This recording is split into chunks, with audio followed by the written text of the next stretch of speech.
ఇంకా ఎంతకాలం జగన్ పై నెపం నెడతారు? ఆంధ్రప్రదేశ్లో కొత్త ప్రభుత్వం ఏర్పడి 3 నెలలు కావస్తుంది. మంత్రివర్గం ఏర్పడింది. అధికారుల బదిలీలు జరిగాయి. పాలన అంతా ప్రారంభమైంది. అమరావతి నిర్మాణం కోసం చంద్రబాబు అనేక ప్రణాళికలను కూడా రచిస్తున్నారు. అయితే ఇప్పుడు ఏం జరిగినా అది జగన్ ప్రభుత్వంలో జరిగిన లోపాల వల్లేనేనంటూ చెప్పడం ముఖ్యమంత్రి చంద్రబాబు వంతైంది.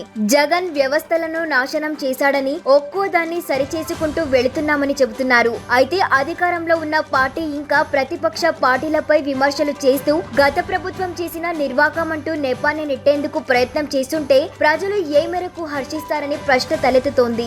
అచ్యుతాపురంలో ఫార్మా కంపెనీలో 17 మంది చనిపోతే దానికి కారణం కూడా జగన్ ప్రభుత్వం నిర్లక్ష్యమేనంటూ గత 5 ఏళ్లలో ప్రమాదంలో జరిగిన మృతుల సంఖ్యను చంద్రబాబు చెప్పడం విడ్డూరంగా ఉంది. ఎందుకంటే ప్రస్తుతం ప్రమాదం జరిగింది కూటమి ప్రభుత్వ హయాంలోనే. చంద్రబాబు అన్ని శాఖలను సమీక్ష చేస్తూ వెళ్తున్నారు.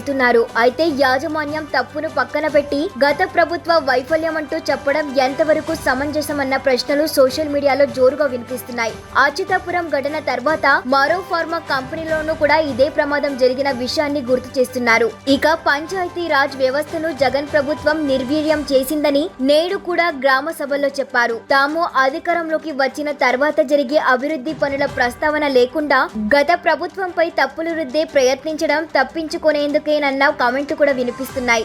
జగన్ తప్పులు చేస్తేనే కదా కేవలం ఆ పార్టీకి 11 స్థానాలను ప్రజలు కట్టబెట్టింది. ఈ చిన్న లాజిక్ ను మర్చిపోయి చంద్రబాబుతో పాటు టీడీపీ నేతలు గత ప్రభుత్వంపై నిందలు మోపడాన్ని ప్రజలు పాజిటివ్ గా తీసుకునే అవకాశం లేదు. ఎన్నికల ప్రచారంలో తొలుత కూటమి పార్టీలు ఇచ్చిన హామీలు అమలు చేయకుండా ప్రతి అంశాన్ని జగన్ పై రుద్దడం ఎంతవరకు సబబమని ప్రశ్నలు వినిపిస్తున్నాయి. ఇంకా ఎంతకాలం ఇలా జగన్ ప్రభుత్వ వైఫల్యాన్ని కప్పిపుచ్చుకునేందుకు ప్రయత్నిస్తుంటారని అనేక మంది సోషల్ మీడియాలో కూడా ప్రశ్నించడం కనిపిస్తుంది. నిజానికి 3 నెలల తర్వాత తాము ఇచ్చిన హామీలు అమలు గురించి ప్రస్తావించకుండా గత ప్రభుత్వ వైఫల్యాలంటూ నెడితే అది ప్రస్తుత ప్రభుత్వానికి సానుకూలత ఫలితం ఉండదన్న వ్యాఖ్యలు కూడా వినిపిస్తున్నాయి.